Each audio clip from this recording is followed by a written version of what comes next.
हरे कृष्णा। तो आज हम भगवत गीता के नहीं, भगवत गीता नहीं, कृष्णा बुक, कृष्णा बुक का अध्याय 6 से चर्चा करेंगे। और ये अभी भगवान की बाल लीलाएं शुरू हो गई है। अध्याय 6 मतलब अभी असुरों का वध शुरू हो जाएगा आज से। तो पूतना वध सबसे पहला अध्याय हमारा, सबसे पहला इस लीला जिसमें भगवान इस असुर का वध करेंगे, तो वो आज हम चर्चा करेंगे। कल हमने चर्चा किया था नंद महाराज और वसुदेव के बीच में मीटिंग हुआ, और वसुदेव ने थोड़ा सा उनको चेतावनी दिया था कि अब जल्दी जाइए, हो सकता है कुछ उत्पात ना हो जाए गोकुल में। तो इस तरह नंद महाराज वसुदेव में चर्चा हुई थी, और वसुदेव ने उनको इस तरह मैत्रीपूर्ण सलाह दी थी कि आप जल्दी चले जाइए। तो नंद महाराज सोच रहे थे कि हो सकता है कुछ सच्चाई हो उनकी बात में, इसलिए वे भी भगवान का आश्रय लेते, भगवान को स्मरण करते हुए इस तरह वो घर पर जा रहे थे। क्योंकि इस तरह जब लगता है किसी भी कोई भक्त होता है, जब उनको लगता है कि कुछ संकट आने वाला है या आ सकता है, तुरंत वो भगवान का आश्रय लेते हैं। इस तरह आश्रय लेना चाहिए। इस तरह एक छोटा बच्चा होता है, जब उसको लगता है संकट की घड़ी आ गई, माँ माँ करेगा, पापा पापा करेगा, माता पिता का आश्रय लेगा। इसी तरह भक्त को जब लगता है कि संकट की स्थिति आ गई, तुरंत वो भगवान का शरण ले लेता है। तो क्योंकि उधर कंस ने अपने सारे मंत्रियों को बुलाया था, वो सब तो असुर थे। वो सब असुरों असुरों जैसी ही उसको सलाह देते थे। सबने सलाह दी थी कि चलो हम सब छोटे छोटे बच्चों को मारते हैं अभी। अगर आपको मारने वाला भी जन्म ले लिया है तो वो भी मर जाएगा। तो इस तरह विशेष रूप से कंस ने एक पूतना नाम की एक डाइन, ये डाइन थी पूतना नाम की, इसको इसको कॉन्ट्रैक्ट दिया, इसको प्रोजेक्ट दिया था कि तुम्हें बच्चों का वध करना है। तो पूतना एक प्रकार के डाइन, पाखंड बोलते हैं इस तरह गाँव में। तो डाइन थी, और वो इंद्रजाल, इस तरह जादू इंद्रजाल जानती थी। तो वो अपना इंद्रजाल फैला के आ, अपना जादू दिखाती थी, अपने लोगों को अपने वश में करती थी। और तो ये इस तरह के डायने या इस तरह भूत प्रेत, ये अपना प्रभाव कहाँ पे जहाँ दिखाते हैं, जहाँ पर भगवान के नाम का कीर्तन नहीं होता है, भगवान की भक्ति नहीं होती, इस जगह पर ये अपना प्रभाव दिखा पाते हैं। लेकिन जिस जगह पर भगवान के नाम का कीर्तन होता है, उस स्थान पर ये डायने भूत प्रेत ये कभी अपना प्रभाव नहीं जगा पाती, क्योंकि वहां पर ऑलरेडी भगवान के नाम का प्रभाव है। इसीलिए इनका प्रभाव नहीं हो पाता है। इसीलिए हमें हमेशा भगवान का नाम जप करना चाहिए। कभी भी संकट की स्थिति हो, डर लग रहा है, कुछ हो रहा है, भगवान का नाम स्मरण करना चाहिए, और उससे हमारी रक्षा होती है। और ये सब बुरा अ, बुरे जो प्रभाव है, इससे व्यक्ति सुरक्षित रहता है। तो इसी तरह पूतना इस तरह की डाइन थी, और वो इस तरह ही कार्य करती थी। पूछे तो पूतना के श्रीमद् भागवत में एक नाम बताया, खेचरी बुलाया उसको। खेचरी के नाम से उसको पूतना को बताया कि वे खेचरी है, मतलब जो आकाश में भी उड़ सकती थी। इस तरह वो इंद्रजाल जानती थी, आकाश में उड़ सकती थी। कुछ देखा होगा आपने टीवी सीरियल में, कुछ झाड़ू लकड़ी के ऊपर वो अपना बैठ जाती है, या किसी पेड़ उखड़ा हुआ पेड़ की शाखा के ऊपर बैठ के एक स्थान से दूसरे स्थान तक उड़ जाती थी। किस तरह इंद्रजाल उसको पता था, बिना किसी एरोप्लेन के वो उड़ सकती थी। तो इस तरह पूतना के पास इस तरह इंद्रजाल था, इस तरह शक्ति थी, और उसे ये प्रोजेक्ट मिला, वो बच्चों को मारने में एक्सपर्ट थी।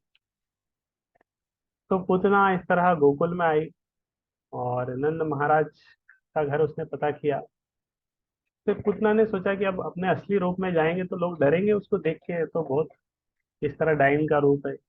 इसीलिए उसने क्या किया, एक सुंदर रूप ले लिया, एक सुंदर स्त्री का रूप धारण किया। और उसके बाद वो गोकुल में जाने लगी। गोकुल में प्रवेश किया उसने, और नंद महाराज के घर की तरफ जा रही थी। सुंदर वस्त्र थे, और एकदम बहुत सुंदर स्त्री की तरह, कान में बालिया, और सारा केश वगैरह सब कुछ फूलों से सजी हुई थी, सुंदर लग रही थी। फिट, अच्छे से फिट थी वो, ज्यादा मोटी नहीं थी। उसने तो खुद ही अपना ड्रेस चेंज किया था। ना ज्यादा पतली थी ना ज्यादा मोटी थी, एकदम सुंदर स्त्री जिस तरह होनी चाहिए उस तरह, आकर्षक चितवन से, मंद मुस्कान से। और हाथ में उसने एक कमल पुष्प धारण किया था, एक कमल फूल हाथ में लेके इस तरह वो चल रही थी गोकुल में नंद महाराज के घर की तरफ। तो बाकी वृंदावन के गोप गोपियां देख रहे थे उसको रास्ते में, और बहुत मोहित हो रहे थे उसकी तरफ कि ये तो बहुत सुंदर है। और इस तरह उसकी सुंदरता देखकर सब सोच रहे थे कि ये तो हमारे वृंदावन में आज लक्ष्मी जी आ गई है, लक्ष्मी जी है स्वयं।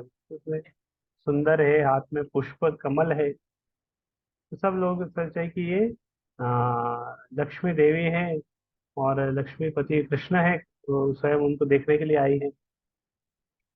तो वो इतनी सुंदर थी, उसको किसी ने पूछा भी नहीं, उससे रोका भी नहीं, वो बस जाते गए। तो जाते जाते जाते जाते सीधे नंद महाराज के घर बिना रोक टोक के वो घर के अंदर चली गई। और नंद ये उनके घर के अंदर गई, नंद महाराज के घर के अंदर चली गई, किसी ने नहीं रोका। नंद महाराज, ये यशोदा रोहिणी, वो भी उससे कुछ बोल नहीं पाई। देख रही थी आई है, सोच रहे थे कुछ सुंदर स्त्री है। तो वो आके कृष्ण का दर्शन करने, क्योंकि कृष्ण मिलने आते थे इस तरह गोप गोपियां, तो कृष्ण के पास गई सीधे। और कृष्ण को देखा वो पालने में लेटे थे। और पूतना ने इस तरह कृष्ण को देखा, और कृष्ण ने पूतना और जैसे ही कृष्ण पूतना ने कृष्ण को देखा, वो समझ गई कि ये साधारण बालक नहीं है, इसके अंदर बहुत अद्वितीय शक्ति है। ये किस तरह है, अग्नि, अग्नि है लेकिन वो राख से ढकी हुई है।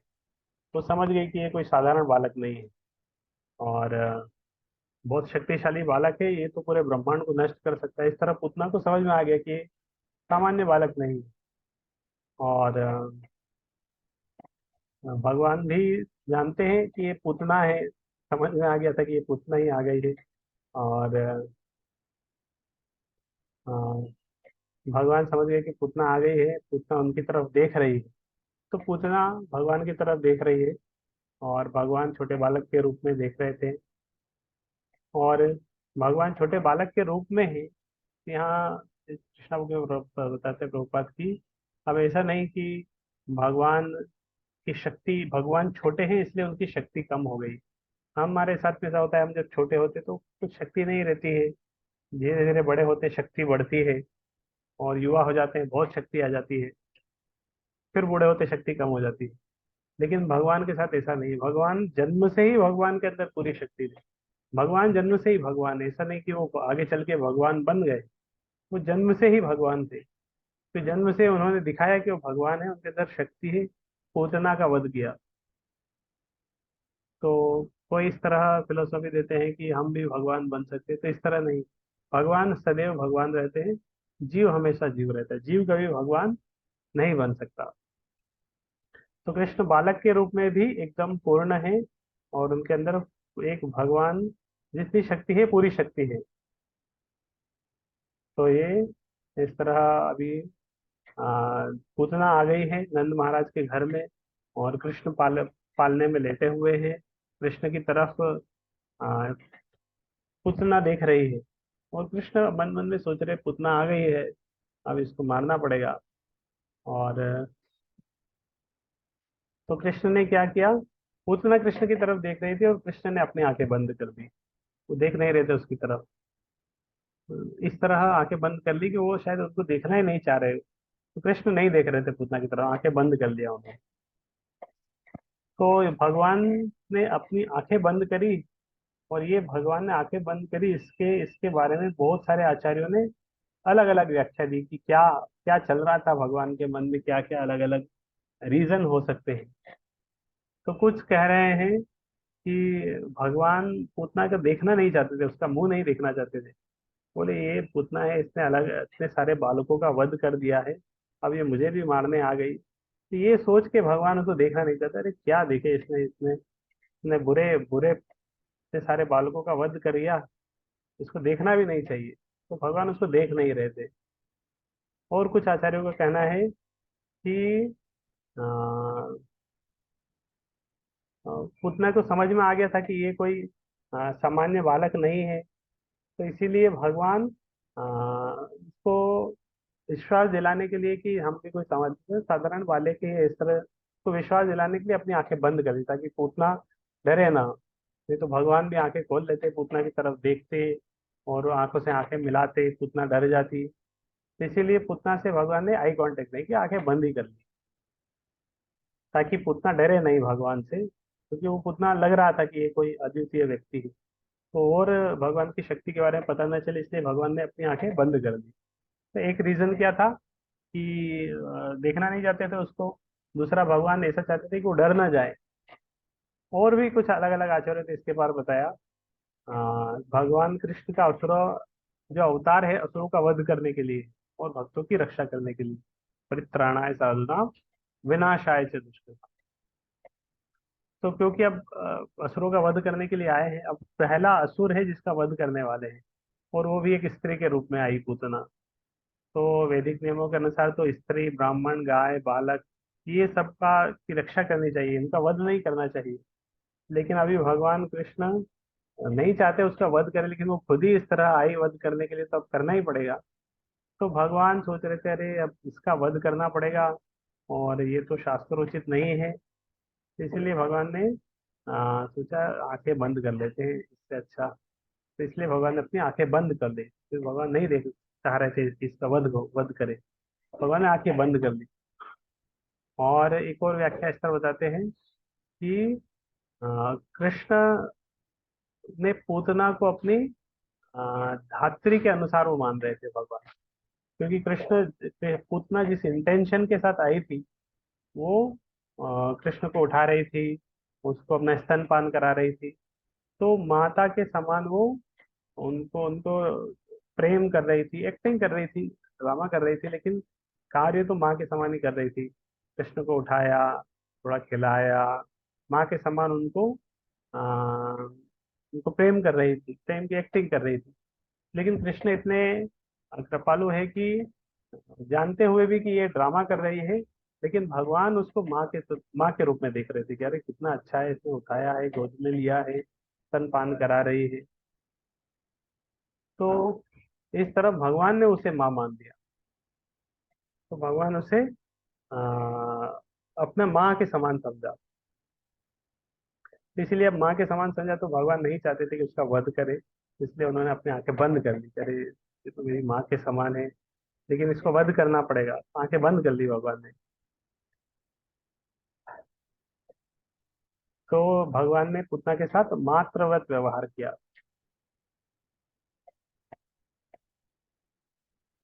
तो इस तरह ये अलग अलग कारण है, अलग अलग आचार्यों ने कारण दिए कि भगवान ने क्यों आंखें बंद कर रही। और इसके बारे में बताते हैं कि भगवान ने पूतना को माँ के समान माना। और माँ कितने प्रकार की होती है? शास्त्रों में 7 प्रकार की माँ होती है। एक तो सगी माता जिन्होंने जन्म दिया है, और एक है गुरु पत्नी, रानी, ब्राह्मणी, गाय, धाय तथा पृथ्वी। तो सगी माता, गुरु पत्नी, रानी, ब्राह्मणी, गाय, गाय भी एक माता है, और धाय धात्री जो देखभाल करती है, और धरती माता पृथ्वी। ये 7 माता है। तो कृष्ण ने इसीलिए धात्री को भी माँ के समान, तो पूतना को माँ के समान भगवान ने वाला। और एक तरह एक श्लोक भी है श्रीमद् भागवत में, अयि अ, हो बकीयम स्तन कालकूटम। इस तरह श्लोक है, अहो बकीयम स्तन कालकूटम जिघ्रांसया पाययापि असाध्वी लेभे गतिम धात्युचिताम ततो अन्यम कम वा दयालु शरणम व्रजेम। ये श्लोक तृतीय स्कंद में आता है। और तृतीय स्कंद में उद्धव मैत्रेय मुनि को बताते हैं, उद्धव विदुर को बताते हैं भगवान की स्वीटनेस के बारे में, कि कितने दयालु हैं भगवान। जो उन्हें मारने के लिए आई है, जहर देने के लिए आई है, भगवान उसे दयावश माँ के समान उसके साथ व्यवहार किया, उसको मुक्त भी कर दिया, मातृवत व्यवहार किया। और जिस तरह यशोदा की मुक्ति करी, पूतना की भी मुक्ति कर दी। तो इस तरह भगवान ने अपनी आंखें बंद कर ली थी। भगवान ने आंखें बंद कर ली, और भगवान की आंखें बंद ही है, और पूतना ने भगवान को अपनी गोद में उठा लिया। अब पूतना ने भगवान को अपनी गोद में उठा लिया। इस सारे इसने तो आंखें बंद कर ली है, और पूतना सोच नहीं पा रही थी कि इसने तब सीधे अपनी मृत्यु को पकड़ लिया है। लेकिन उठा लिया अब उसने अपने आप में।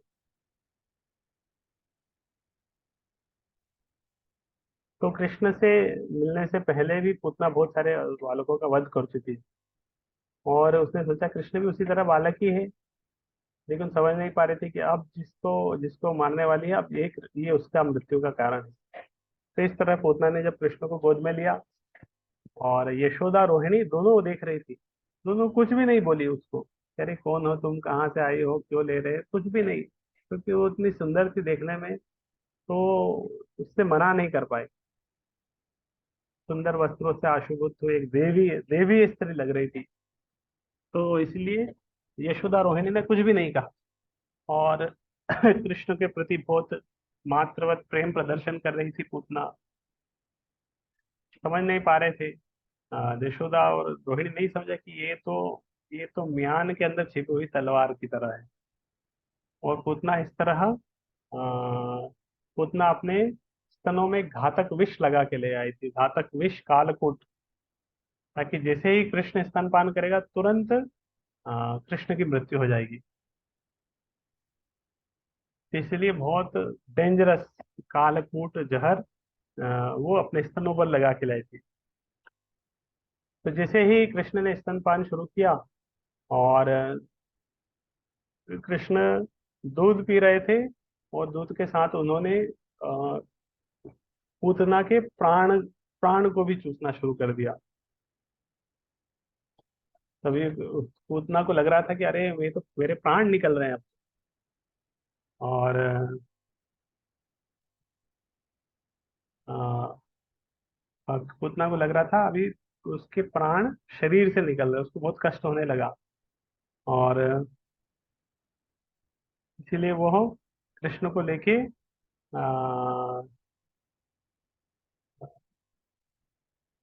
बाहर जाने लगी। कृष्ण ने उसको पकड़ लिया। तो पहले कृष्ण पूतना ने कृष्ण को उठाया था और स्तनपान कराना शुरू किया। अभी कृष्ण ने पूतना को पकड़ लिया, और अब पूतना प्रयास कर रही कृष्ण को छोड़ दे, उसको कृष्ण पूतना को छोड़ दे, इस तरह पूतना प्रयास कर रही थी। लेकिन कृष्ण अभी नहीं छोड़ रहे थे। तो भगवान एक बार किसी को पकड़ते ही छोड़ते नहीं है। तो भगवान ने पूतना को पकड़ लिया है। हम भगवान को पकड़े तो हम छोड़ भी सकते हैं, लेकिन भगवान ने किसी को पकड़ लिया तो भगवान छोड़ेंगे नहीं आसानी से। अब पूतना ने कृष्ण को पकड़ लिया है, पूतना को कृष्ण ने पकड़ लिया। पूतना प्रयास कर रही है छुड़ाने की, लेकिन अब कृष्ण छोड़ नहीं रहे। और पूतना घर से बाहर चली गई, क्योंकि अब तो उसको असली रूप, अब वो अपना रूप जो सुंदर रूप बना के रखा था, और सामने दिखा नहीं पाएगी, अब उसको असली रूप में आना पड़ेगा। तो पूतना घर से बाहर निकली, और कृष्ण से छुड़ाने का प्रयास कर रही है। कृष्ण छोड़ नहीं रहे हैं, चिल्ला रही है, और भाग रही है। लेकिन कृष्ण उसके प्राण प्राण निकाल रहे हैं, उसकी छाती को दबा रहे हैं, और उसके प्राण। तो इस तरह पूतना अपने वास्तविक रूप में आ गई। तो कृष्ण बहुत दयालु है।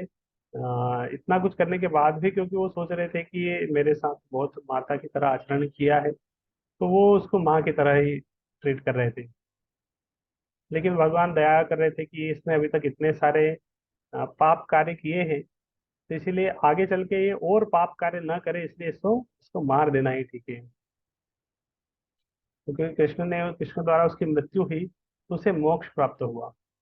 तो ये पूतना का भी पिछले जन्मों में इस तरह कुछ एक रिलेशन है, कि पिछले जन्म में बलि महाराज की सिस्टर थी शायद, सिस्टर या माता इस तरह कुछ थी। तो जब वामन देव आए थे, तो वामन देव जब आए थे, तो वामन देव बहुत छोटे थे, बहुत सुंदर थे।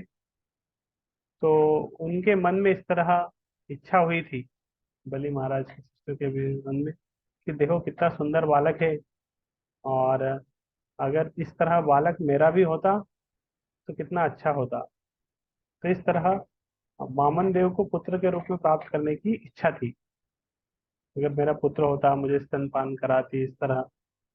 लेकिन बाद में जब देखा कि वामन देव तो कृष्ण विष्णु है, उन्होंने बड़ा रूप लिया, बलि महाराज से सब कुछ ले लिया, तो ये इसको बहुत क्रोध आया था उस समय कि अरे ये तो, इसमें सोच रही थी ये तो बालक होता तो कितना अच्छा होता।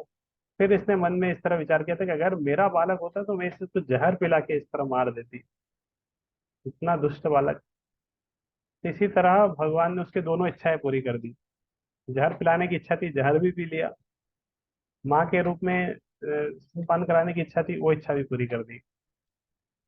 लेकिन अभी ये आ, चिल्ला रही थी, मुझे छोड़ दो, मुझे छोड़ दो, कृष्ण से जान बचाने के लिए। लेकिन कृष्ण उसे छोड़ नहीं रहे थे। अब वो, उसका शरीर से पसीना निकल रहा था, पूरा शरीर से पसीना पसीना निकल रही थी। और रो रही थी पूतना।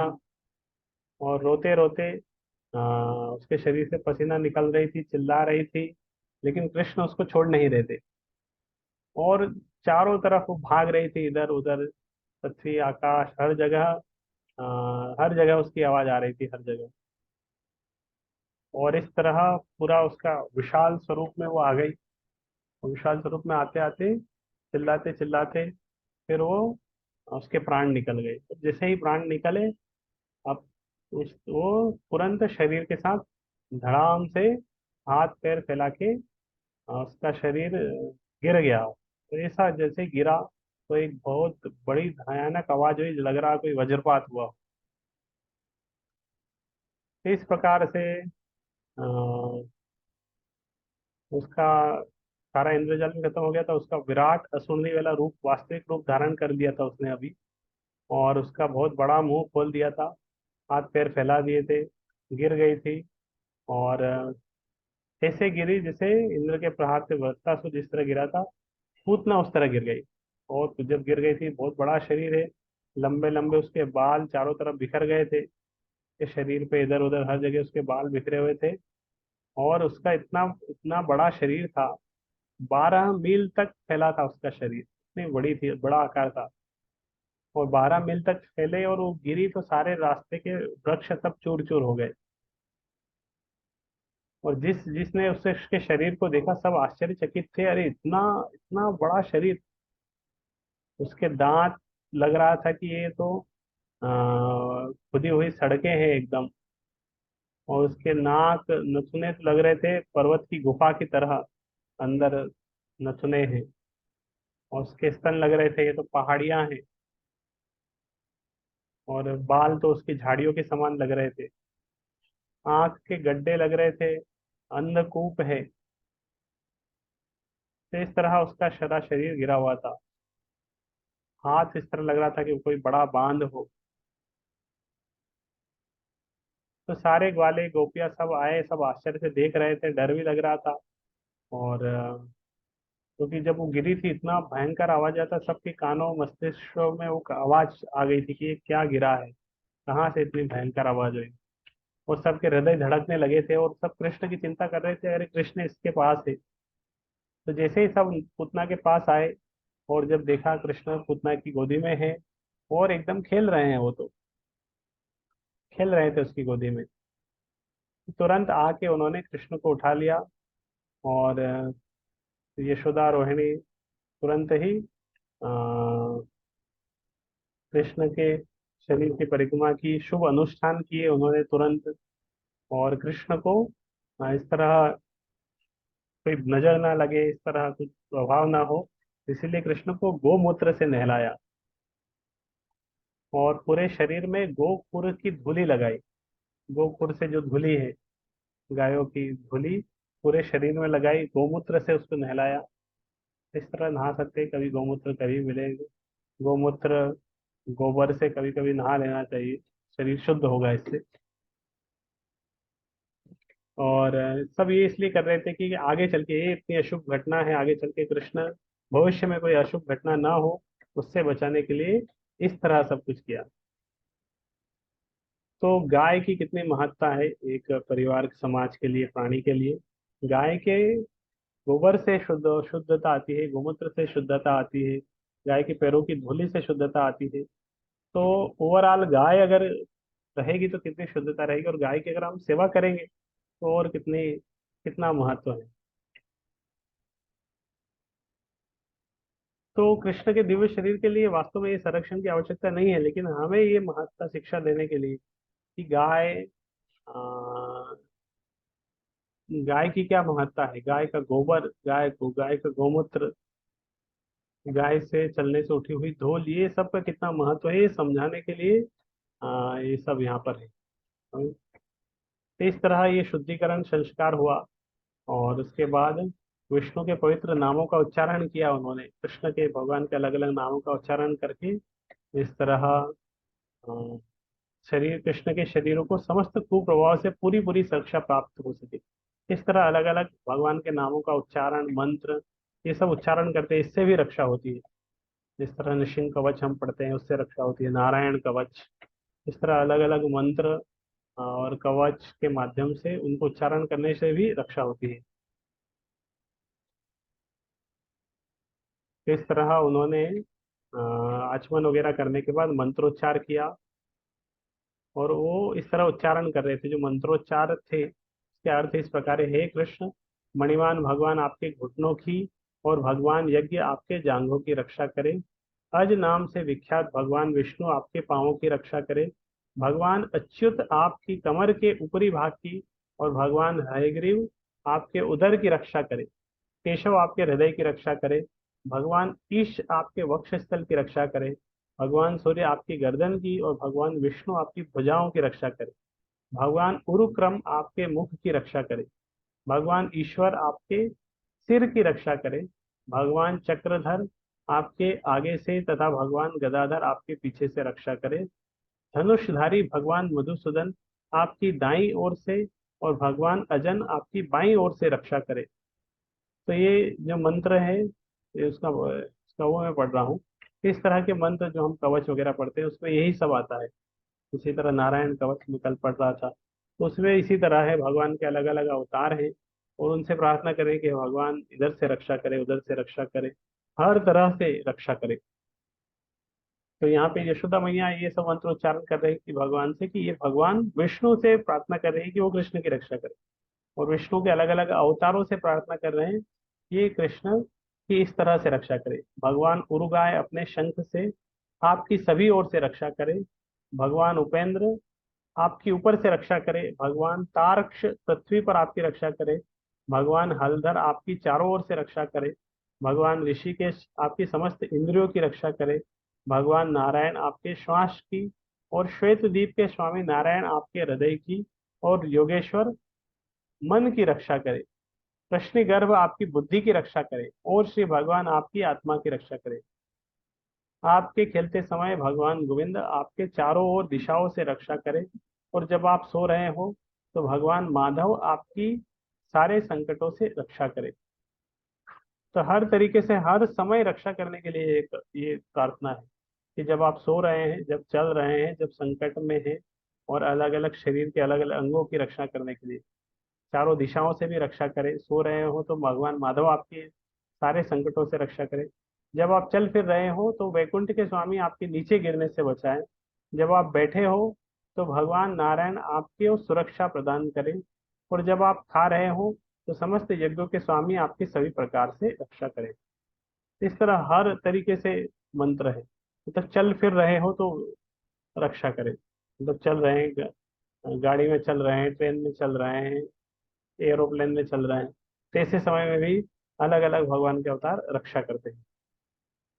तो माता यशोदा, रोहिणी को भी उस समय ये इतने सारे मंत्र याद थे, और इस तरह मंत्र उच्चारण करके वो भगवान से प्रार्थना कर रही है। इस तरह माता यशोदा बालक के शरीर के विभिन्न अंगों की रक्षा के लिए विष्णु के अलग अलग नामों का उच्चारण कर रही थी।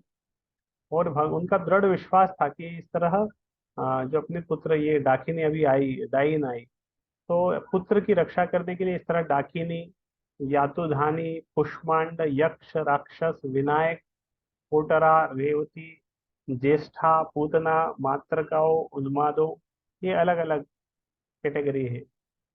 अन्य भूत प्रेत से, जिस तरह भूत प्रेत की और इनकी सबकी अलग अलग कैटेगरी है, इनकी बहुत सारी श्रेणियां हैं, तो सबसे रक्षा करे। तो ये इस अलग अलग कैटेगरी के भूत प्रेत वगैरह सब इस तरह कष्ट पहुंचाते हैं कभी कभी मनुष्यों को, और स्वप्न में भी आते हैं, कभी कभी स्वप्न में आते हैं, जीवन में उत्पात मचाते हैं, और कभी कभी बूढ़ी स्त्रियों के रूप में आते हैं, बच्चों का खून चूसते हैं। लेकिन जहाँ भगवान के नाम का कीर्तन होता है वहां पर ये रुक नहीं पाते। तो इनका प्रभाव कहाँ रहता है? जहाँ भगवान के नाम का प्रभाव नहीं रहता है। भगवान के नाम का प्रभाव जहाँ पर होता है वहाँ इन सब का प्रभाव नहीं होता है। इसीलिए ये सबको हटाने के लिए जो मंत्र उच्चारण होते हैं उनमें भगवान का नाम रहता है, भगवान का नाम करने से भाग जाते हैं। तो इसलिए कृष्ण की रक्षा करने के लिए उन्होंने इस तरह भगवान की शरण ग्रहण करी और विष्णु के नामों का उच्चारण किया, कि उस उन नामों के माध्यम से, उस कवच के माध्यम से अपने पुत्र की रक्षा करे। तो इस तरह दो के ऊपर, गोपालन के गायों के द्वारा, गायों के गोमूत्र गोबर गोखुर से रक्षा किया, और दूसरा भगवान विष्णु के नाम का भी यहाँ से महत्व बढ़ जाता है। तो ये तरीका है वैदिक प्रणाली में रक्षा करने का। और गायों की सेवा करना और विष्णु की सेवा करना, इससे जीवन सफल होता है। और तो इसलिए जो लोग कृष्ण भावनामृत में उन्नति करना चाह रहे हैं, भक्ति में आगे बढ़ना चाहते हैं, इसीलिए इस तरह उन्हें अलग अलग इस तरह के भगवान विष्णु के नामों के पाठ सीखना चाहिए, ये करना चाहिए। और गायों के और विष्णु के अलग अलग, गायों की सेवा में रुचि लेना चाहिए, विष्णु के नामों में रुचि लेना चाहिए। तो वृंदावन की जो गोपियां थी, कृष्ण से बहुत प्रेम करती थी, और हमेशा वो चाहती थी कृष्ण को बचाने के लिए। तो फिर यह, यद्यपि ये आवश्यकता नहीं थी, कृष्ण तो पहले से ही भगवान है, अपने आप में सुरक्षित थे, फिर भी उनके हृदय में इस तरह हमेशा रहता था कि इसको कुछ हो ना जाए, इसकी सुरक्षा है। इसीलिए वो हमेशा भगवान से इस तरह प्रार्थना करती रहती थी। तो इसलिए भगवान की रक्षा हो, इसलिए अनेक अनेक औपचारिकताएं करती रहती थी, अनेक अनेक उपाय करती रहती थी। इसके बाद यशोदा ने कृष्ण को अपनी गोद में लिया और स्तनपान कराया, और इस तरह विष्णु मंत्र उच्चारण करने के बाद, और सब यशोदा समझ गई कि इसको कुछ हुआ नहीं है, सुरक्षित है। और इसी बीच में सारे ग्वाले भी आ गए, क्योंकि दिन का समय है, ग्वाले इधर उधर रहते हैं, गांव में नहीं रहते, वो गायों को लेके घूमते रहते थे। नंद महाराज भी मथुरा से वापस आ रहे थे, तो सब आ गए, सब उधर से नंद महाराज लौट रहे थे मथुरा से। उन्होंने रास्ते में देखा कि ये पूतना का विशाल शरीर पड़ा हुआ है, समझ में नहीं आ रहा था इतना बड़ा शरीर। और एकदम जब नंद महाराज ने देखा पूतना के शरीर को, उन्हें नंद महाराज की वसुदेव की बात याद आ गई, कि उन्होंने बोला था कुछ संकट आ सकता है। और तो वो सोच रहे थे, अरे वसुदेव कितने बड़े ऋषि है, योगी है, पहले से उन्होंने बता दिया इस तरह कुछ संकट आ सकता है, और वृंदावन में मेरी अनुपस्थिति में कोई घटना तो नहीं हो गई। तो तुरंत गए घर पर, जब सब कुछ उन्होंने देखा, सब कुछ ठीक है। उसके बाद वृंदावन के अलग अलग वासियों ने क्या किया, पूतना के विशाल शरीर को टुकड़ों टुकड़ों में काट दिया, और उसे जलाना शुरू कर दिया। उसकी चिता, लकड़ी की चिता बना दी, और पूतना को जला दिया। और पूतना को इस तरह जब जला रहे थे, तो पूतना को जलने से जब अग्नि अग्नि का धुआं उठ रहा था, तो उससे क्या हो रही थी, उससे सुगंध आ रही थी। सामान्यतः किसी शरीर को इस तरह, मृत शरीर को जलाएंगे अग्नि में, तो सुगंध नहीं आएगी कभी भी, लेकिन पूतना के शरीर से सुगंध आ रही थी। इस तरह सुगंध क्यों आ रही थी? क्योंकि पूतना का वध भगवान श्री कृष्ण ने किया था। तो और भगवान श्री कृष्ण के स्पर्श से पूतना के सारे पाप धुल गए, और उसे उसका शरीर भी शुद्ध हो गया, और अब इतना शुद्ध हो गया है कि उसके शरीर के जलने से सुगंध आ रही है, गुरु की सुगंध आ रही है। तो भगवान का स्पर्श से व्यक्ति का कल्याण होता है, सर्व कल्याणकारी भगवान है। और पूतना तो भगवान को मारने आई थी, बदले में भगवान ने उसका कल्याण कर दिया। तो इसीलिए, क्योंकि सेवा भाव से आई थी, तुरंत वो उसका कल्याण भी हुआ, पवित्र भी हो गई, और उसका शरीर भी पवित्र हो गया।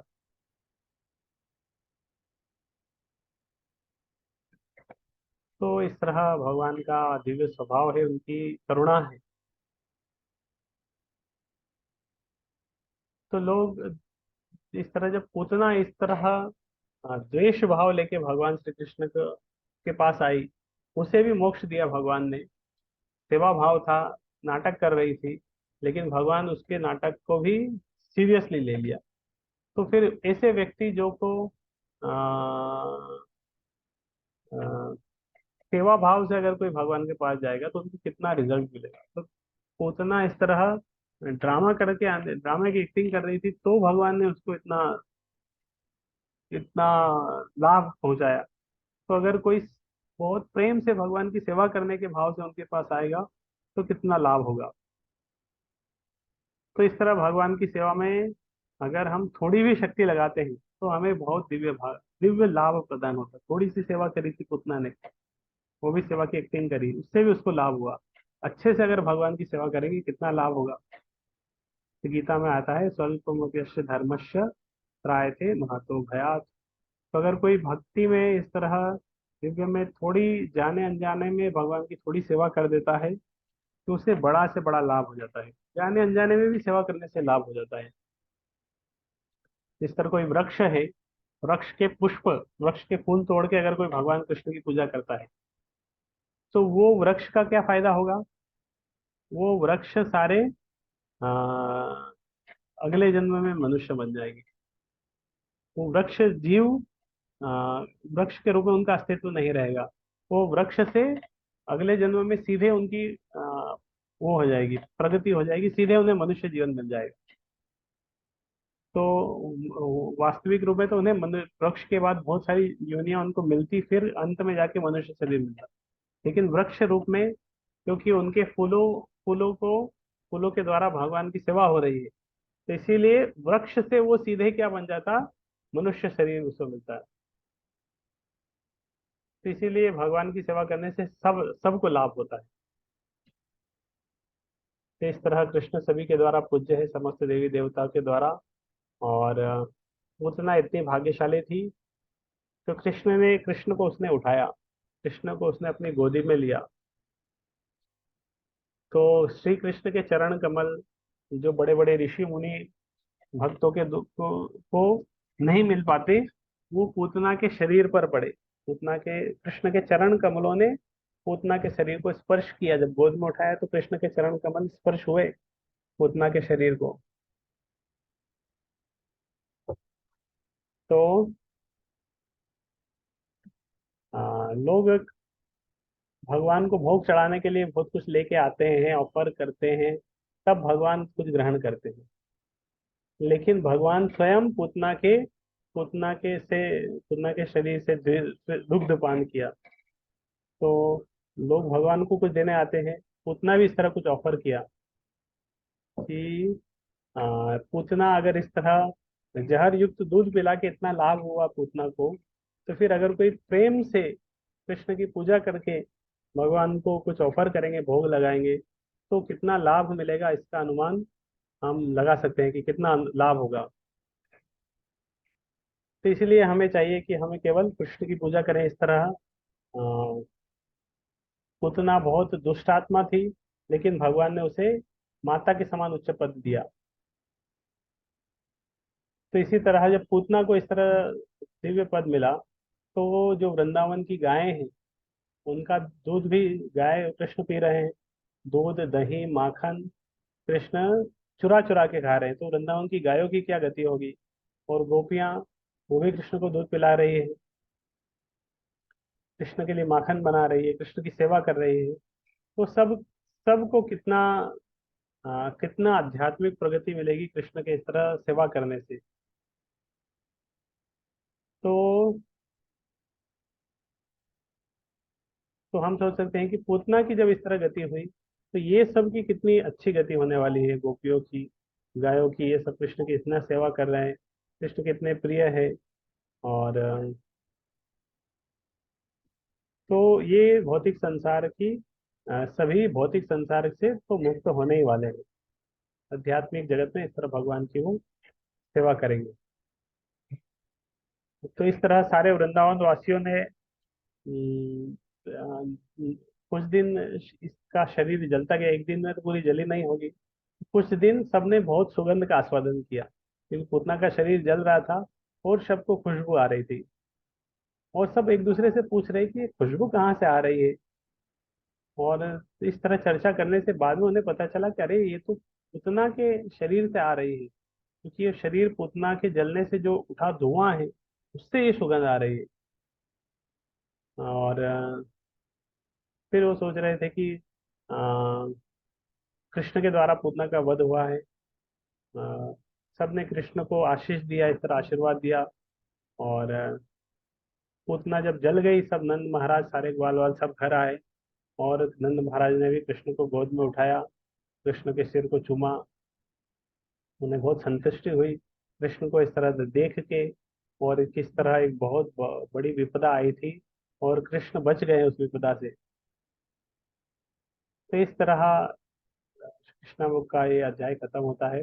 और सुखदेव गोस्वामी जिन्होंने इतना पूतना वध का वृत्तांत सुनाया, वो समस्त व्यक्तियों को आशीर्वाद दे रहे हैं, जो ये पूतना वध के वृत्तांत को जिन्होंने जिन्होंने सुना। तो कौन आशीर्वाद दे रहे हैं?